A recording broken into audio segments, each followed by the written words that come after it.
certain, c'est que c'est pas ancré, en tout cas chez nous, c'était pas dans notre culture. On attend d'être dans le rouge à chaque fois pour consulter, mais c'est pareil dans la société, hein, finalement. Aller voir un psy, c'est quand on va mal, c'est pas pour nous aider finalement à optimiser notre vie de tous les jours, nos décisions, etc.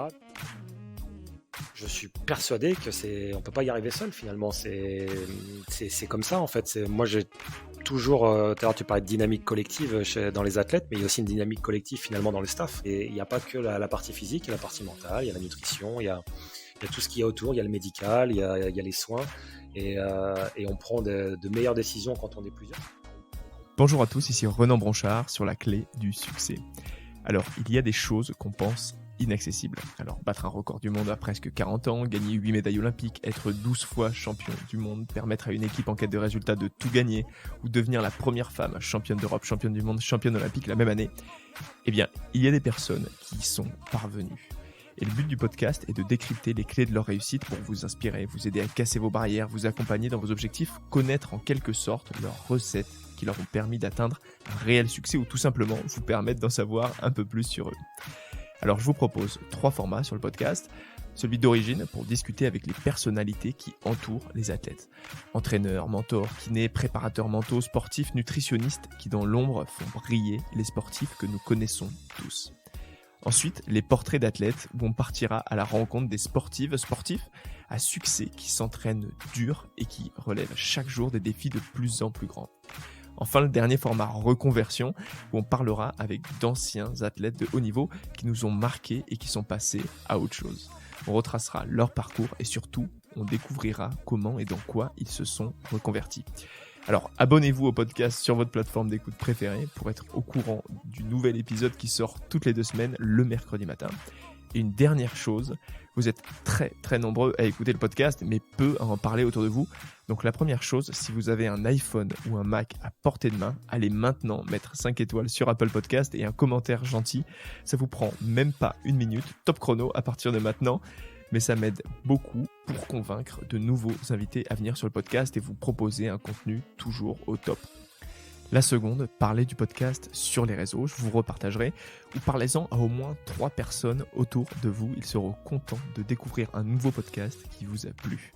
Allez, je vous souhaite une très très bonne écoute et j'espère que ces échanges vous inspireront autant qu'ils m'ont inspiré à les enregistrer.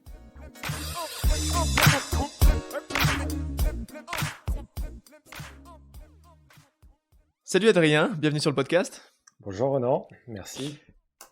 Si tu es d'accord, je vais commencer dans le vif dès le début, essayer de te présenter et puis après on commencera notre échange.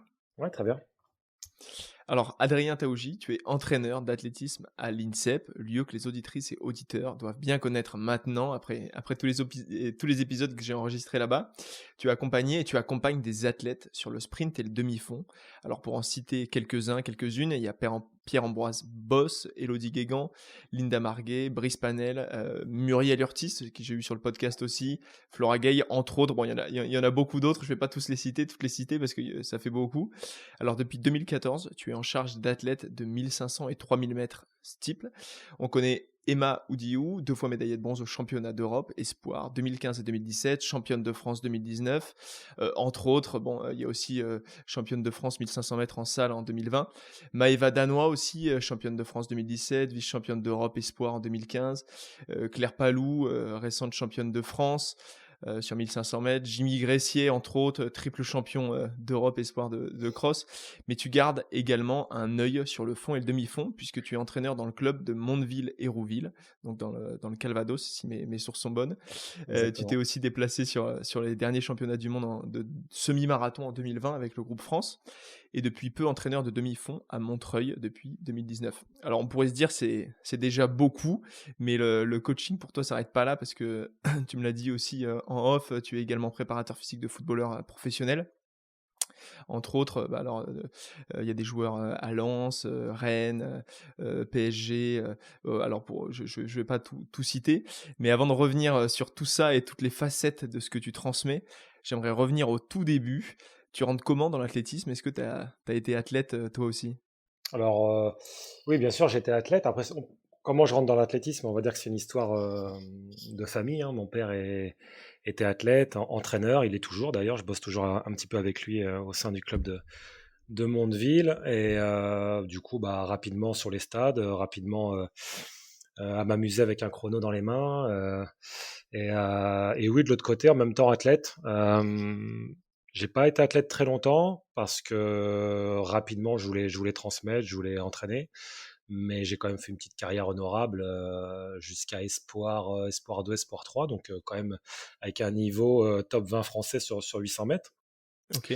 Mais après, très rapidement, vraiment, voilà, la priorité, c'était de commencer à encadrer, entraîner, accompagner les autres, les faire progresser. Donc voilà, je suis venu assez naturellement finalement dans cet environnement de l'entraînement en athlétisme. Ok. Et cette fibre d'entraînement, tu l'avais déjà quand tu étais, quand t'étais athlète, on va dire. Et comment est-ce que tu as voulu aller vers d'autres chemins? Comment ça s'est passé ton intégration pour aller jusqu'à l'INSEP, pour être coach jusqu'à l'INSEP? Est-ce que tu as fait quelle formation? Comment t'en es arrivé là? Est-ce que tu as coaché au début des potes, on va dire, des personnes Oui, bien avec qui sûr. tu courais? Comment ça s'est passé? Mes premiers cobayes, bien sûr. Bah écoute, un parcours au départ assez classique, un parcours universitaire STAPS, donc avec 2 années de licence à Caen, parce que je suis normand, originaire de Caen. 2 années de licence là-bas. Au tout départ, quand j'intègre les études de STAPS, c'est pour plutôt devenir professeur d'EPS, parce que bon, les métiers d'entraînement sont peu nombreux et sont compliqués. Donc au départ, je pars là-dedans, et puis rapidement, ma première passion, voilà, de l'entraînement prend le dessus, et j'essaie de commencer déjà à construire mon parcours universitaire et de formation. Donc dès la 3e année de licence, je ne reste pas à Caen, je pars sur Font-Romeu, dans les Pyrénées. Il y a une nouvelle licence qui s'ouvre qui s'appelle licence altitude entraînement performance. Sur place, là-bas, il y a des intervenants vraiment de qualité. Il y avait le préparateur physique à l'époque du top 14 en rugby de Narbonne. Il y avait sur tout ce qui était physiopathologie, on avait le médecin de l'USAP Perpignan, etc. Donc je pars là-bas, et puis Font-Romeu, c'est un lieu mythique pour l'entraînement. Il y avait l'altitude, je voulais aussi me former, donc j'étais déjà dans cette optique-là de me former, d'apprendre. Je pars là-bas, je fais ma licence là-bas. Au cours de la licence, nous avons un stage obligatoire d'1 mois à faire. Et là, tout de suite, les profs nous boostent pour aller chercher ce qui se fait de mieux dans nos disciplines. Et tout de suite, je pense à l'INSEP.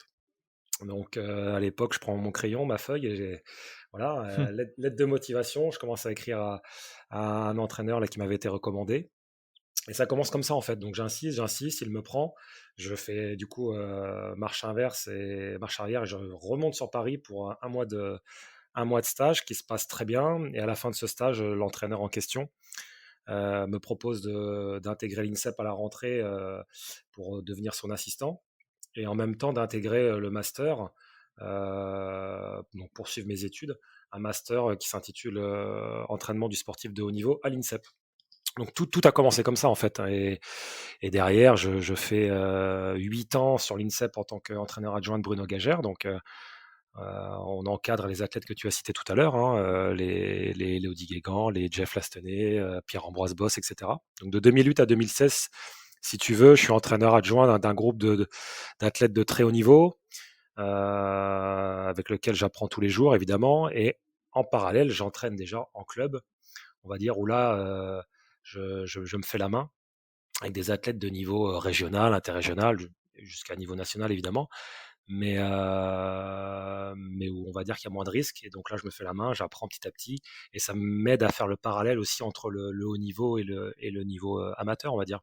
Donc voilà, c'est une formation un peu globale et qui s'est faite petit à petit. Ok. Et justement, alors cette passerelle c'est intéressant, tu dis, entre le côté un peu moins risqué, comme tu dis, où tu peux te faire la main. Est-ce que tu as des passerelles entre les deux? Est-ce que tu as déjà des athlètes, justement, comme tu dis, qui sont plus dans le côté ou amateur, ou qui ont un potentiel mais qui sont plus jeunes? Est-ce que des fois tu les vois passer à l'INSEP, ou Bien sûr. enfin, inversement, j'espère pas trop, pas de l'INSEP à l'autre côté, Ah non, mais dans ce sens-là, est-ce que t'en as quand même pas mal, et ton but aussi, c'est de faire cette passerelle, toi? alors moi, ce qui m'intéresse à l'heure d'aujourd'hui, là, bon, tout à l'heure, tu décrivais un peu mon parcours. Là, depuis maintenant 1 ou 2 ans, je suis vraiment beaucoup plus focus sur l'entraînement en athlétisme, là, je me disperse un peu moins.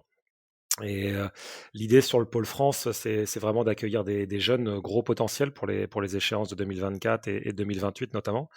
Donc l'avantage avec des jeunes, c'est que voilà, tout de suite on a plus la main sur la formation, sur leur progression, etc. Et là, pour répondre à ta question, alors, j'ai déjà eu, par exemple, l'exemple de Maëva Danois est un bon exemple. Elle est passée par le club, mon club, en plus le club de Mondeville, avec un autre entraîneur. Et petit à petit, de fil en aiguille, elle a eu le niveau pour intégrer l'INSEP. Hmm. Et sur l'INSEP, après, elle a franchi encore un autre niveau.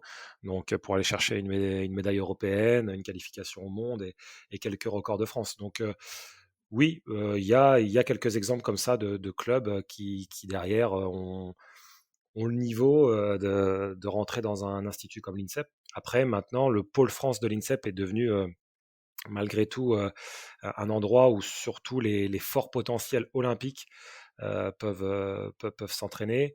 Et bon, du coup, ça devient un peu plus compliqué d'intégrer. Ok.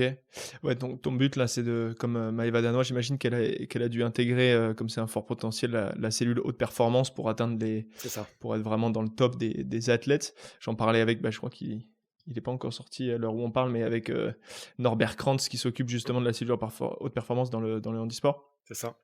Et ouais, c'est hyper intéressant. Et alors, du coup, ça fait longtemps que que t'enseignes. Et alors, toute ta préparation, est-ce que c'est les mêmes entraînements que tu mets plus trop à jour, on va dire, mais alors ma question elle est un peu orientée quand je la dis comme ça, qu'elle soit plus mise à jour. Mais est-ce que tes entraînements tu les refais? Comment tu les refais? Comment on va dire, tu adaptes tes entraînements au fur et à mesure des années? Et est-ce qu'ils s'adaptent au fur et à mesure? Est-ce que tu vois des choses que tu ne fais plus du tout?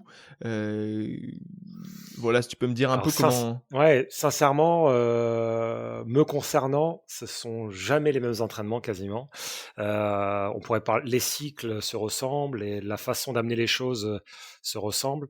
Après, le contenu des séances est sans cesse en train d'évoluer. Bien évidemment, ce serait mentir que il y a des séances on retrouve de temps en temps le même type de séance, mais sur les contenus, on les fait évoluer perpétuellement. Déjà, ça dépend évidemment des individus, des athlètes. Et même sur un même athlète, celui-ci est en constante évolution. Donc, on est sans cesse en train de lui proposer quelque chose de différent, en tout cas en ce qui me concerne. Euh, Bien évidemment, à force d'évoluer avec l'athlète, parce que voilà, c'est vraiment un parcours avec l'athlète, nous sommes deux. Il y a des choses qu'on enlève, des choses qui lui conviennent moins, voilà, c'est pas qu'on, au fur et à mesure de son évolution, on se rend bien compte qu'il y a des choses qu'il a plus besoin, moins besoin, plus besoin à des moments précis. Donc on fait le tri.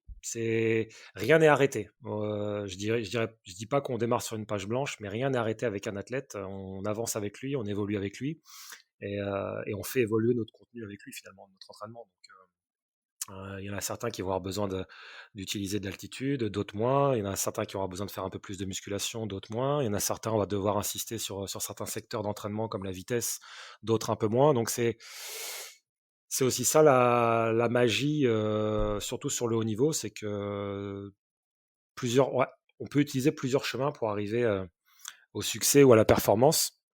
Et, euh, et à nous de trouver finalement le meilleur chemin qui convient au moment présent finalement. Mais ce ne sera pas Et, forcément toujours le même parcours. et c'est pas compliqué justement. Alors, juste, je rebondis encore par rapport à cette discussion que j'avais avec Norbert et là avec toi.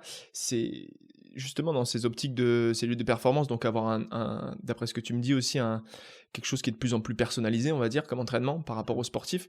Est-ce que c'est pas compliqué pour le coach, pour toi, du coup, euh, pour faire ces entraînements? Parce que moi, j'ai l'image encore des entraînements, on va dire un peu, on va dire en groupe, c'est-à-dire où tu vas pouvoir faire des exercices en groupe. Là, comme ça se personnalise de plus en plus, est-ce que c'est pas compliqué pour le coach d'organiser tes entraînements? Parce que j'imagine si tu t'occupes de 10 athlètes, si tu dois faire 10 entraînements différents, est-ce que si tu en as un justement en altitude, un à l'INSEP, un qui est plus axé sur d'autres sports, on va dire multisport pour augmenter ses capacités dans d'autres domaines, est-ce que c'est pas compliqué toi en tant que coach et comment tu t'organises concrètement pour avoir quelque chose de toujours personnalisé mais pour que ça te prenne Non, mais c'est hyper intéressant ce que tu dis. Alors moi, il y a vraiment beaucoup d'importance, j'accorde beaucoup d'importance à la dynamique collective, comme tu dis, surtout dans notre discipline de demi-fond, de fond, où il y a une charge d'entraînement qui est très importante. Voilà, les athlètes là sur l'INSEP s'entraînent entre 10 et 12 fois semaine, voilà, toutes les semaines.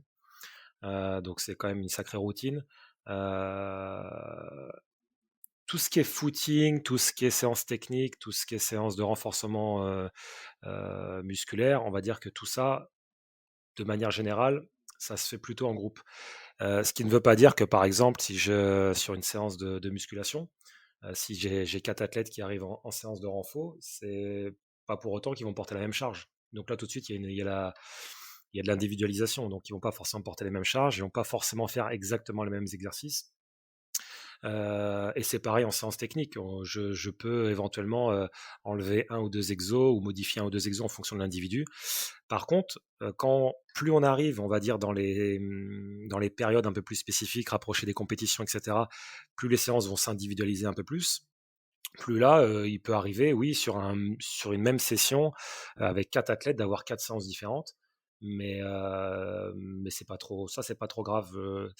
Finalement, la dynamique collective, elle est créée par déjà 80% des entraînements de la semaine, ils s'entraînent en groupe, au même endroit. Euh, et sur les séances, après, même s'ils font pas la séance ensemble, ils s'encouragent.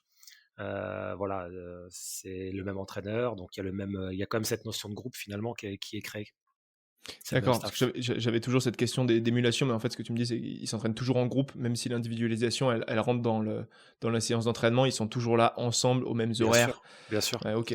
Partagent le même staff. Moi, j'ai un entraîneur adjoint aussi qui nous apporte un contenu scientifique, donc il fait de l'accompagnement scientifique de la performance. Donc, on va dire vraiment un scientifique qui nous apporte un véritable plus. Et donc voilà, ça contribue aussi à cette dynamique collective. Il y a les kinés, il y a les médecins, on part en stage ensemble, parfois on se déplace en compétition ensemble. Donc cette émulation collective, comme tu dis, elle existe en permanence. Et de toute façon, quand, entre guillemets, je les sépare pour une séance, ils savent très bien pourquoi. Et ça leur permet aussi de s'encourager et de se tirer vers le haut malgré tout. Ouais, tu les sépares, hein, c'est comme à l'école quand il y a du Oui, bavardage. non, c'est Non, pas. non, je rigole. Mais, euh, mais c'est vrai que c'est vraiment intéressant ce que tu poses comme question parce que quand on regarde d'autres modèles aux États-Unis ou sans généraliser évidemment, hein, mais ou en Afrique où parfois il y a des groupes de 20, 30 athlètes qui s'entraînent ensemble, c'est un autre modèle. C'est-à-dire que pour avoir discuté avec pas mal d'entraîneurs qui utilisent ce genre de philosophie d'entraînement, ça servira qu'au meilleur.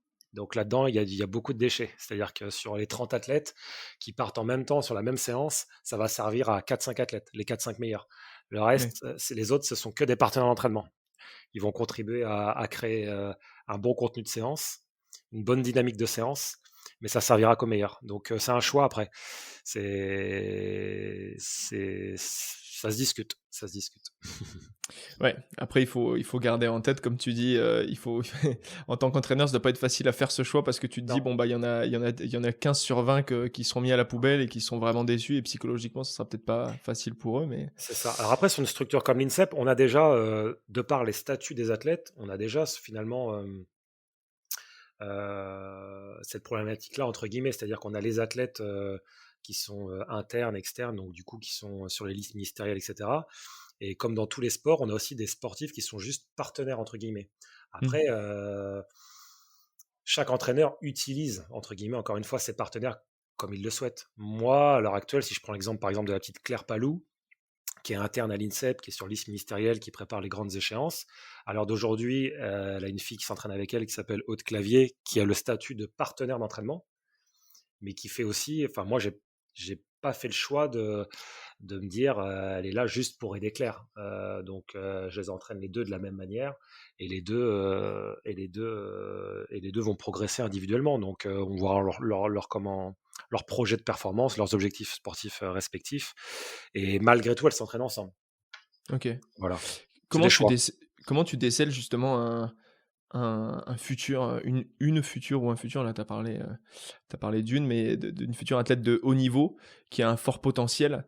C'est quoi un fort potentiel Après, qui on nous, pense en les entraîneurs. 2024, tu vois, 5 ans avant, comment on peut savoir que ça va être un très fort potentiel 5 ans avant et comment tu vas mettre plus ta pièce sur une personne qu'une autre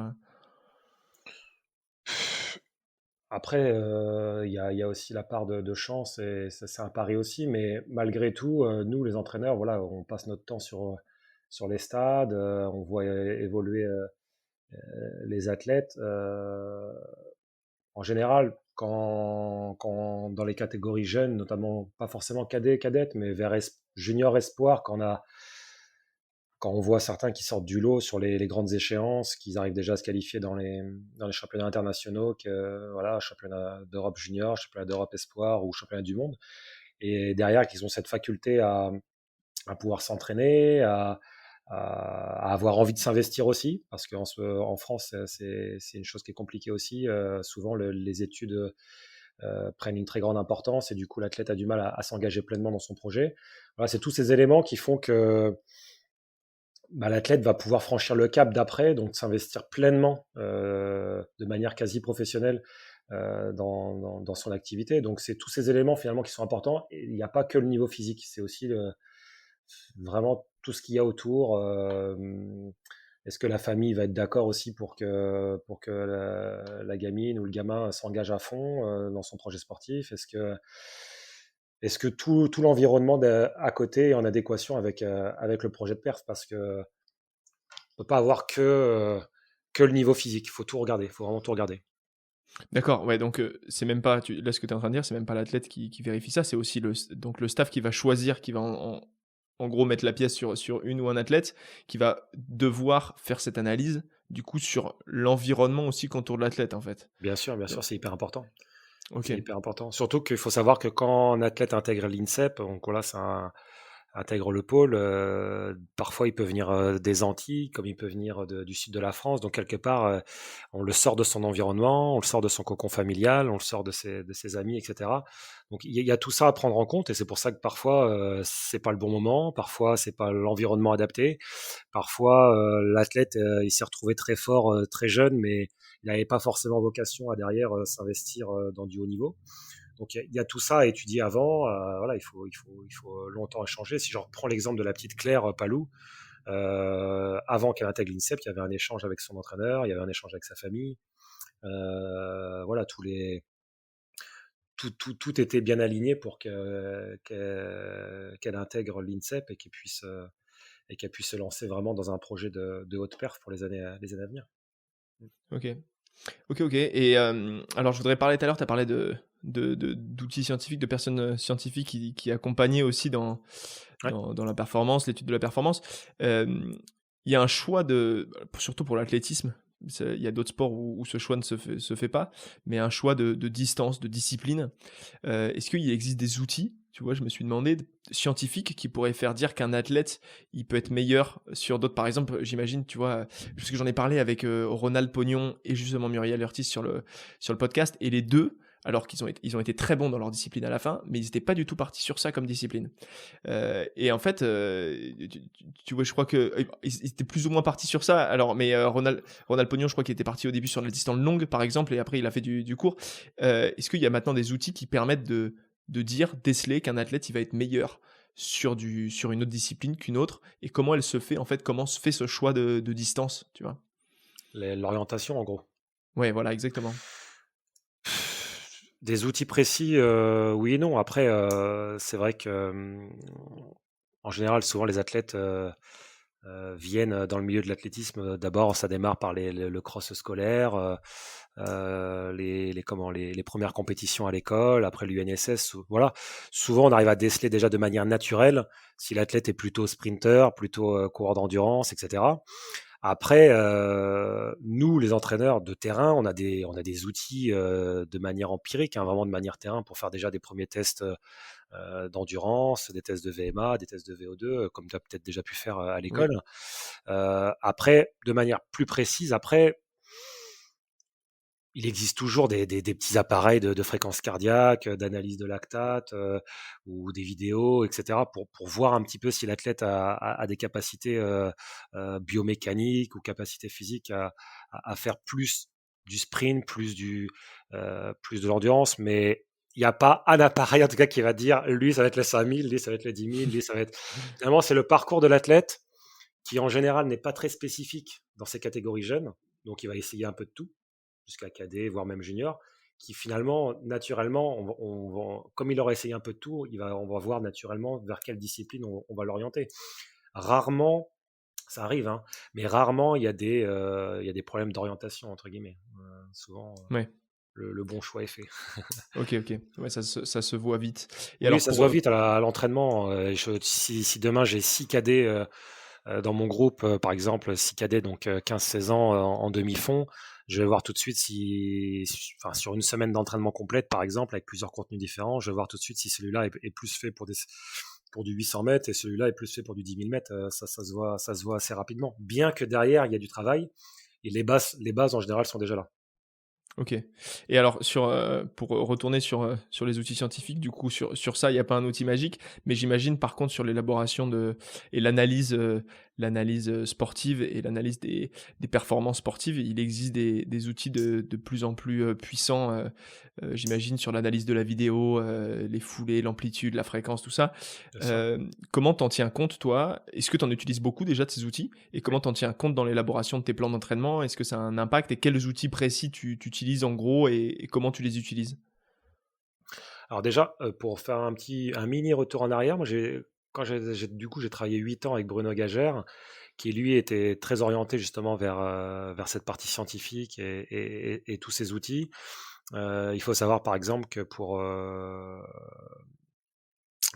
on s'est occupé de Pierre-Ambroise pendant 6 ans, donc de 2011 jusqu'à 2016, donc avec notamment le record de France en 2014 en une 42,53, il faut savoir on utilisait par exemple de manière très régulière l'OptoJump, qui est un appareil, bon, c'est deux rails en gros que tu mets sur une longueur de 10 à 20 mètres autour d'un couloir, et l'athlète passe dans ce couloir et ça permet de calculer donc tout ce qui est amplitude, fréquence, temps d'envol, etc. Et à l'époque, pour se rapprocher vraiment de ce qui se faisait de mieux, donc à l'époque c'était Rudy Shah, le recordman du monde du 800 mètres. Voilà, on essayait de se rapprocher au mieux de sa foulée, de son amplitude, de sa fréquence, donc de manière régulière, une fois par semaine. On faisait des séances de ligne droite, on répétait le mouvement. Et ça nous permettait de corriger au niveau bioméca, donc tout ce qui était l'amplitude, la fréquence de la foulée, etc., temps d'envol, temps d'appui, et de corriger après pendant la semaine, bah, voilà, en musculation, en technique, sur les séances. Et petit à petit, bah, du coup, on a vraiment développé sa foulée. Et puis bon, voilà, ça a amené voilà, les records qu'il a eu sur 600 mètres et 800 mètres notamment. Et ça, c'était un exemple très concret. Donc, vraiment, toute l'année, on utilisait cet appareil. Après, moi, là, en ce qui me concerne actuellement, donc François Chiron, qui est en thèse avec la Fédé et qui m'accompagne sur la partie scientifique, avec nos coureurs comme Jimmy Gressier, Claire Palou, etc., il a un suivi très précis sur la fréquence cardiaque, notamment sur tout ce qui est séance aérobie. Donc, il surveille un peu de près, il surveille aussi le sommeil, il fait quelques tests au niveau ouais, tout ce qui est fréquence cardiaque, sommeil. Après, qu'est-ce qu'il y a d'autre comme appareil qu'on utilise? On fait pas mal de prélèvements lactate. Donc, c'est des prélèvements sanguins qu'on fait sur certains types de séances. Ça nous permet de voir si l'athlète travaille vraiment dans la bonne zone de travail, s'il n'est pas voilà, si on veut vraiment travailler quelque chose de précis et que l'athlète est en sur-régime, on le voit tout de suite, par exemple. Donc voilà, c'est ce genre de petits, pas pareil, mais de petits plus qu'on rajoute finalement dans notre entraînement, qui nous permettent d'être plus précis et de suivre l'évolution de nos athlètes, quoi. Tu vois vraiment une différence depuis que ces outils sont utilisés par rapport au début de ta carrière ou peut-être qu'il y en avait moins d'outils comme ça qui étaient utilisés? Est-ce que tu vois une différence sur la performance des athlètes? Est-ce que tu sens qu'ils progressent plus vite sur des jeunes athlètes qui arrivent à l'INSEP? Alors me concernant, pour moi, il n'y a pas photo. C'est-à-dire que tout cet accompagnement, c'est vraiment un véritable plus. Alors après, attention, moi je suis entraîneur professionnel, j'ai le temps de mettre en place ces choses-là, de les analyser. de manière générale aussi de me renseigner, d'être éclairé, d'aller voir un peu dans la littérature scientifique, etc. Donc voilà, c'est aussi que j'ai le temps. Après, c'est véritablement un plus. Je pense même qu'en France, on est en retard là-dessus par rapport à d'autres nations qui, de manière très claire, utilisent tous ces petits appareils beaucoup plus souvent. Donc rien ne remplace vraiment, hein, rien ne remplace l'œil, l'expérience, le terrain, mais tous ces petits plus, tous ces petits à côté font qu'on est plus précis dans notre travail, on laisse rien au hasard, et ce sont vraiment tous ces petits détails qui, de mon point de vue, nous permettent d'éviter des petites erreurs et surtout d'aller vers la performance, hein, tout simplement. La Ok. vidéo aussi, la vidéo, mine de rien, encore une fois, rien ne remplace notre œil, mais il y a des choses qu'on ne voit pas totalement. Ça nous permet aussi d'avoir un vrai feedback avec les athlètes, de leur montrer, faire un peu d'imagerie mentale avec eux, faire progresser les choses. Donc tout ça, c'est des petits plus. Et l'entraînement moderne, l'entraînement de haut niveau, pour moi, doit fonctionner avec ce genre de petites choses en plus. Ouais, je comprends. Ouais, c'est hyper intéressant. Et puis ces outils-là, la performance, il y a beaucoup d'invités qui m'ont dit que pour le haut niveau, ce qui différenciait le très haut niveau du haut niveau, c'était justement tous ces petits plus qui pouvaient faire Bien sûr. qu'on allait au très haut niveau. Et du coup, tous ces petits plus, est-ce que ça peut aider aussi, parce que là, ça aide dans la performance, on va dire, mais est-ce que ça peut aider aussi à la réduction de la blessure? Je me disais, pour prévoir qu'un athlète, est-ce que tu peux le voir via certains outils, qu'un athlète tu sens qu'il commence à avoir des faiblesses sur certains appuis, j'en sais rien. Est-ce que ça a permis de déceler des futures blessures, justement, et de les éviter, de les prévenir? Est-ce qu'il y a des outils qui existent pour ça? Encore une fois, rien ne remplace, de mon point de vue, les échanges permanents, la communication qu'on va avoir avec nos athlètes tous les jours. Moi, j'ai la chance de pouvoir voir mes athlètes 2 fois par jour. Donc, il y a toujours, on discute, on échange, on débrief. Après, oui, grâce à des petits outils comme des questionnaires sur le sommeil, sur la fatigue. Moi, je mets en place de manière régulière aussi des prises de sang 1 fois par mois. Donc on voit, évidemment, on décèle s'il y a des carences, des choses comme ça. Donc on essaye de prévenir au maximum d'éventuelles blessures ou d'éventuelles fatigues, mais on n'est jamais à l'abri d'un accident. Donc et voilà, surtout sur certaines disciplines comme le steeple ou même tout simplement des disciplines de fond où il y a quand même des grosses charges d'entraînement, il peut arriver un accident ou tout simplement une entorse de cheville Oui, dans un c'est sous-bois, difficile à quoi. prévoir. Mais en Mmh. effet, avec cet accompagnement un peu plus précis, normalement, c'est moins de blessures et plus de performance, ouais. Ouais, d'accord. Et tu disais, alors tu regrettes, pas tu regrettes, mais tu dis qu'il y a moins d'accompagnement. En tout cas, on pourrait aller plus loin dans ces outils et dans cet accompagnement, dans ces plus, on va dire, du haut niveau. Et j'avais lu aussi qu'au niveau même de la nutrition et de la préparation mentale, tu disais que c'était pas assez. J'avais lu que dans une interview que tu disais que c'était peut-être pas assez exploité, notamment chez les espoirs et les juniors. Est-ce que c'est encore le cas? Est-ce que tu trouves justement qu'on pourrait aller plus plus en amont, on va dire, sur cet accompagnement scientifique, nutrition, préparation mentale? Est-ce qu'on pourrait aller plus tôt, on va dire, avant que ça soit l'INSEP directement, mais que ça soit vraiment pris en compte beaucoup plus tôt? Est-ce que c'est quelque chose qui est envisagé? Est-ce que ça commence à arriver? Est-ce que toi tu le mets en place dans les clubs, où tu entraînes en dehors de l'INSEP? Alors, ce qui est certain, c'est que c'est pas ancré, en tout cas, chez nous, c'était pas dans notre culture. On attend d'être dans le rouge à chaque fois pour consulter, mais c'est pareil dans la société, hein, finalement.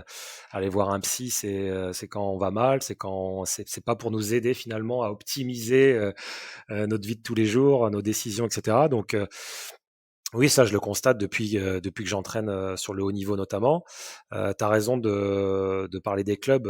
Moi, en club, j'ai des athlètes qui ont plutôt un bon potentiel ou pas d'ailleurs, et qui parfois ne peuvent pas s'exprimer, par exemple en compétition, à la hauteur de leur niveau. Et oui, très rapidement, je les oriente vers, je sais pas, un sophrologue, un préparateur mental, etc.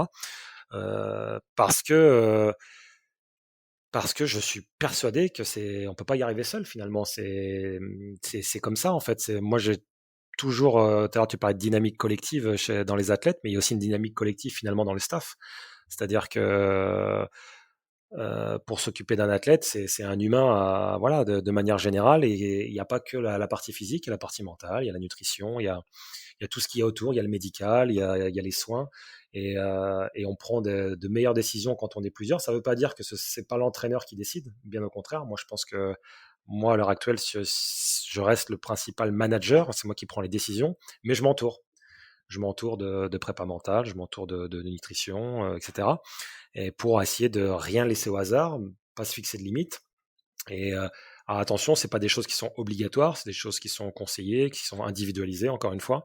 Et c'est vrai que j'ai pas envie de dire qu'on est en retard parce que les choses évoluent tout le temps, mais j'ai quand même l'impression qu'on attend toujours qu'il y ait un problème ou que ça se passe mal ou d'être dans le rouge pour aller consulter, alors que pour moi, ça devrait être intégré beaucoup plus tôt. Les habiletés mentales, par exemple, elles doivent être déjà créées, positionnées dès le plus jeune âge. Si un athlète de fort potentiel arrive dans les catégories cadet junior, il fait déjà les championnats d'Europe, etc., on ne doit pas attendre qu'il soit senior pour le mettre dans son staff, un prépa mental ou un nutritionniste. Pour moi, il faut déjà créer les bases, créer les bonnes habiletés, et derrière, on gagnera forcément du temps, c'est certain. Ouais, C'est créer certain. une habitude en fait chez l'athlète et pas qu'il soit d'un seul coup qu'il passe de 0 à 1 dès qu'il arrive dans le côté professionnel. Exactement. Parce que Et forcément, ce qu'il va rencontrer après derrière, c'est ce que tout le monde rencontre. Et c'est là toute la différence avec les pays anglo-saxons, où finalement, parfois, même le préparateur mental euh, est aussi important que le préparateur physique dans certains sports. Et dès le départ, il est présent, il est dans le staff. euh, et là-dessus, oui, c'est sûr, on est un peu en retard. Après, je ne dis pas que c'est obligatoire, mais en tout cas, l'entraîneur ne peut pas laisser de ce côté ces paramètres-là de la performance. Ça, c'est sûr. Donc moi, par exemple, je n'hésite pas à déléguer à des experts, parce que je ne suis pas expert de tout. Par contre, je reste éclairé et j'essaie de comprendre et de m'améliorer sur tous ces secteurs-là, malgré tout. Je n'ai pas passé aujourd'hui de formation en prépa mentale, par exemple, mais ce n'est pas quelque chose que j'exclus. Pour bien comprendre voilà, comment fonctionne l'humain, pour avoir le bon discours, le bon briefing avant une compétition, par exemple. Voilà, on n'est pas. Je trouve ça dommage de se dire qu'on a fait toute la préparation, tout s'est bien passé et que tout s'écroule parce que on prend un gros coup de stress d'arriver dans le village olympique. Ce serait dommage. Donc, tous ces paramètres-là, il faut les envisager, les anticiper. Et c'est pareil pour la nutrition. Il faut connaître un petit peu comment ça fonctionne, quels sont les bons aliments pour récupérer, pour bien dormir, etc. Parce que c'est des choses qui sont importantes dans la performance. et justement, alors je trouve ça hyper intéressant et puis, comme tu dis, on n'est pas en avance, par rapport à d'autres pays sur ça. Mais est-ce que ce côté-là de prévoir en amont, d'amener très vite, très jeune, donc de l'accompagnement, scientifique, mental, nutritif, aux côtés des athlètes jeunes, est-ce que ça peut pas risquer aussi dans l'autre sens? Ça, je me fais l'avocat du diable, hein, vraiment, pour Mhm. voir les 2 côtés, mais est-ce que ça peut pas aussi, frustrer les jeunes qui veulent juste peut-être, pas s'amuser, mais qui vont peut-être envie au départ de s'amuser et quitte à aller vers une carrière professionnelle après à la suite? Est-ce que ça va pas trop les professionnaliser dès le début? Quel est, tu vois, le ratio entre les 2 et comment gérer ça? Parce qu'en apportant tant d'accompagnement si jeune, est-ce que ça peut pas Non, les écraser un petit peu? non, mais tu as tout à fait raison. Après, moi, je parle pas forcément d'apporter l'accompagnement, mais de sensibiliser en tout cas. Sensibiliser et d'en parler assez rapidement. On a quand même, quand on est jeune, qu'à des juniors, pas mal de regroupements avec la Fédé, des stages, des choses comme ça. C'est sensibiliser les choses. Et voilà, il y a plusieurs voies pour arriver à la performance. Il y a plusieurs choses à mettre en place. Encore une fois, je parle pour ceux qui ont le potentiel d'eux, hein. Ces personnes-là, on doit aussi voilà, pouvoir les sensibiliser très rapidement et pas qu'ils se sentent esselés quand ils arrivent dans un grand championnat tout seuls à l'autre bout du monde et qui sont complètement désemparés. Et là, du coup, on se dit, ah bah peut-être qu'on va lui mettre un psychologue dans les pattes. Voilà, après, tu as tout à fait raison, hein, garder cette notion d'un peu de plaisir au début et pas non plus cadenasser avec 30 000 interlocuteurs. Tu as tout à fait raison. Après, encore une fois, ça c'est le choix de l'entraîneur qui va sentir les besoins. Sensibiliser, je pense, ça mange pas de pain, donc ça fait partie de l'entraînement. Donc échanger sur la nutrition, échanger sur la prépa mentale, échanger sur le médical, les soins, le kiné, etc. Ça doit faire partie quasiment du quotidien. Et après, bah, c'est des choix, hein, je fais pas, j'intègre petit à petit. Peut-être que cette année, j'intègre un prépa mental. Peut-être que l'année d'après, je m'intéresserai un peu plus à la nutrition. L'année d'après, peut-être que je rajouterai un peu d'altitude, je ferai un peu plus d'ostéopathie, etc., etc. Donc, non, bien évidemment, faut pas tout mettre d'un coup, bien évidemment. Ouais, mais en tout cas, c'est bien d'avoir, déjà une vue d'ensemble de ce qui peut nous arriver et puis, c'est vrai, c'est Emmanuelle Lenon qui entraîne chez les pongistes en handisport et Mmh. elle me disait, elle avait été aussi, donc pongiste et Mmh. elle est pongiste aussi en valide et elle me dit, en fait, le passage, junior-senior, on n'y est pas du tout préparé et justement, ça peut aider à préparer ça et elle me Bien dit: «On sûr, se fait bouffer, en fait, on se fait bouffer bien parce sûr. qu'on arrive en senior et on a un monde qui s'écrase sur nous auquel on s'attendait pas du tout, quoi». Bien sûr. C'est Et comme voilà, on dit souvent, les Jeux Olympiques, c'est une compétition à part, on arrive là-bas, on perd tous ses moyens, etc., etc. Mais je trouve ça hyper frustrant de dire ça. C'est-à-dire que à l'heure d'aujourd'hui, il y a quand même beaucoup de possibilités, de manières d'anticiper ces choses-là. Je dis pas que ça remplace une expérience déjà vécue sur place, mais avec un travail d'imagerie mentale, avec une psy ou une prépa mentale, avec un travail de sophrologie, etc. Il y a plein de choses à mettre en place pour anticiper voilà, ces réactions et cette gestion d'émotions. Et c'est vrai que je trouve que parfois on est trop dans la réaction plutôt que dans l'action. On attend un petit peu d'avoir ce premier échec. ouais, Mais bon, ouais, ouais, complètement. la question c'est est-ce qu'on peut tout anticiper? Non, hein, je ne pense pas non plus, mais on peut prévoir beaucoup de choses. Ouais, oui, complètement, on peut les prévoir et au bout d'un moment, les échecs, faut en vivre, pour, Bien sûr, bien sûr, bien sûr, pour en avoir moins peur, quoi. ça c'est sûr. Hem, j'ai une dernière question avant de te poser les 3 questions habituelles, de fin. La dernière question, c'est, comment tu fixes les objectifs avec les athlètes? Comment ils se fixent leurs objectifs? Est-ce qu'ils le font tout seuls? Est-ce que tu les accompagnes? Est-ce que c'est toi qui, avec le staff, qui fixe des objectifs parce que avec ton expérience, peut-être que tu connais mieux? Comment ça se fixe des objectifs d'athlètes? Par exemple, bon, bah, cette année, ton objectif, ça va être de battre le record de France ou cette année, Ouais. toi, ça va être, de gagner les JO. Comment ça se fixe des objectifs comme ça? Bah, de manière régulière, je fais une petite réunion individuelle avec les athlètes. Je dois en faire 4-5 par an facile, où justement on parle de ces objectifs, on essaie de mettre des objectifs en place, de se mettre d'accord sur des objectifs aussi, parce qu'évidemment je laisse parler les athlètes, moi après je donne mon avis, et on essaye comme ça de construire petit à petit le chemin de la performance Mmh. finalement et le parcours et le trajet. Donc, des objectifs chronométriques, mais ça peut être aussi des objectifs de place dans un championnat, des intentions à mettre, etc. Et puis des choix de compétition, parce qu'on ne peut pas tout faire non plus, des choix de discipline. Et voilà, on crée comme ça les objectifs et les orientations d'une saison. Donc, de manière individuelle, tout le temps, on fait ça ensemble. Et puis petit à petit dans la saison, on se revoit, on en rediscute, on voit où on en est, et on remédie ensemble s'il faut sur les objectifs, quoi. Voilà. Tu les fais tous les combien ces réunions avec les athlètes? Très régulièrement, je dirais au moins une fois par trimestre au moins. Mm. OK. OK, OK. Ouais, ouais. Ça permet de faire le point, ça permet de voir où on en est, si on est entre guillemets dans les temps, pas dans les temps. Voilà, ça permet en même temps de rassurer l'athlète, mais aussi voilà, toujours de rappeler où on en est dans l'entraînement, parce que c'est vrai qu'à force d'enchaîner tous les jours de manière quotidienne les sessions, parfois on ne sait plus forcément où on en est. Donc moi, ça permet de les resituer un petit peu dans leur saison. Ils en Ouais et ont puis de besoin. sortir la j'imagine ça leur permet de sortir aussi la tête sous l'eau parce qu'on est, comme tu dis, à Exactement, fond dans l'entraînement tout le temps et ça exactement. permet de sortir du sous-marin.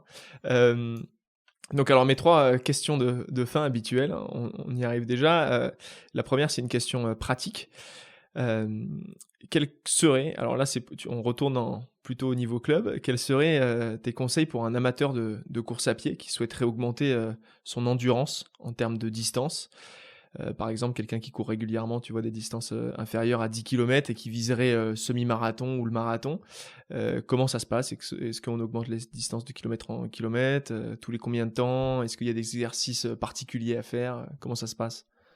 Alors si vraiment il s'engage vers des disciplines, on va dire, purement endurance, voilà 10 kilomètres, semi-marathon, déjà je lui conseillerais de s'orienter vers des disciplines croisées, comme le vélo, la natation, etc., pour en même temps développer son endurance et en même temps diminuer le risque de blessure. Donc, ça a vraiment, la dernière fois, là, j'intervenais sur un colloque justement sur les sports croisés. Et moi, avec mes athlètes à très haut niveau, on utilise beaucoup, notamment le vélo par exemple, euh, de manière bien organisée évidemment, mais ça a vraiment ce double avantage de développer l'endurance, donc ça va vraiment permettre à cet athlète de progresser sur le 10 km semi-marathon, et deux, surtout d'augmenter la charge d'entraînement avec une charge d'entraînement qui est non traumatisante. Voilà, c'est l'avantage de ces sports comme le vélo, la natation. Il n'y a pas de choc, il n'y a pas de traumatisme, et du coup, c'est très, très intéressant. Après, si on a affaire à un athlète qui veut vraiment pas aller sur le vélo ou aller dans l'eau, le kilométrage est une voie plus ou moins intéressante, voilà, d'augmenter petit à petit le kilométrage, mais il faut pas partir que là-dessus.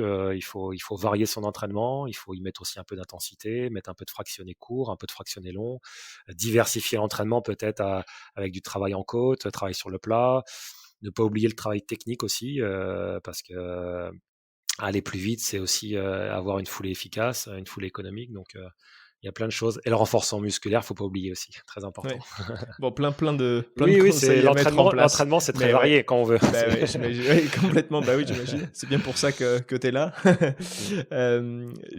Alors, une autre question, c'est ta routine, si tu en as une, avant ou après une compétition, un événement important. Ta routine en tant que coach, est-ce que tu en as? Est-ce qu'il y a des mots que tu dis particulièrement à des athlètes? J'imagine que ça doit dépendre des athlètes, mais est-ce qu'il y a des choses que même toi tu fais? Est-ce que tu te réveilles avec un café tous les matins avant une compétition? C'est intéressant ce que tu dis, et ça dépend vraiment de l'événement. Ça dépend aussi de l'athlète, comme tu dis aussi. Moi, je me mets en condition presque autant qu'un athlète, hein, même s'il faut que j'ai un petit peu de recul pour avoir la bonne parole, le bon brief, etc. Mais j'ai quasiment jamais la même manière d'aborder un championnat, parce que c'est vraiment, l'environnement est différent. Parfois, je vais avoir besoin de regarder une petite vidéo avec l'athlète avant, parce que je sais que la course va se passer de cette manière-là à peu près. Donc, je vais essayer d'aller chercher la bonne vidéo. Ça va permettre d'échanger, de briefer.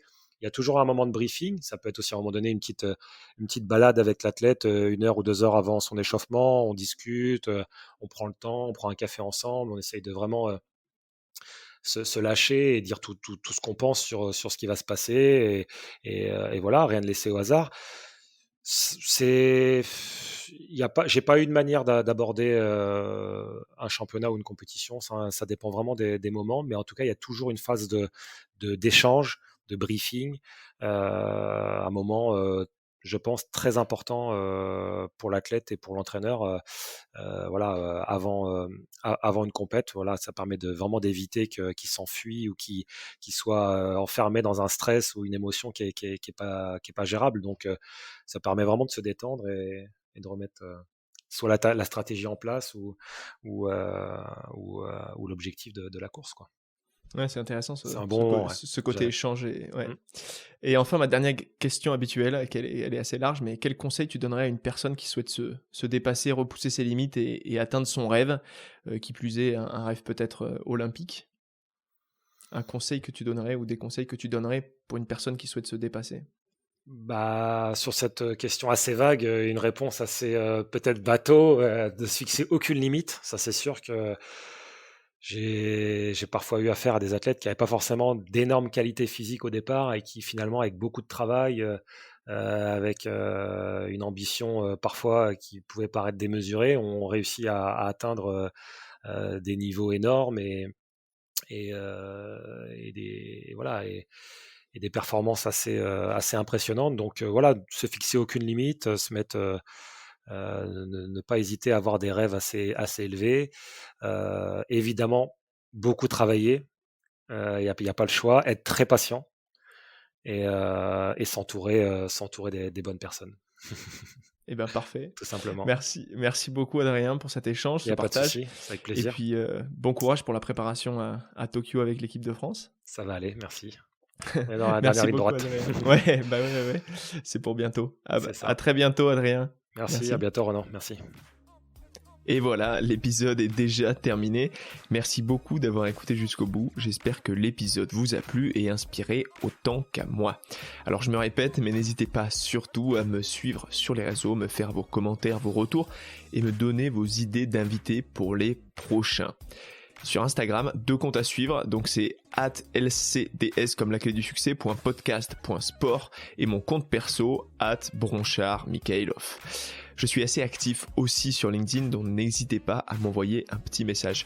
Ensuite, pour convaincre des invités toujours aussi inspirants, j'ai besoin de votre aide pour partager le podcast autour de vous, sur les réseaux sociaux aussi, mettre des notes sur Apple Podcast, vous abonner sur Spotify, plein de choses qui peuvent m'aider et me supporter dans cette aventure du podcast.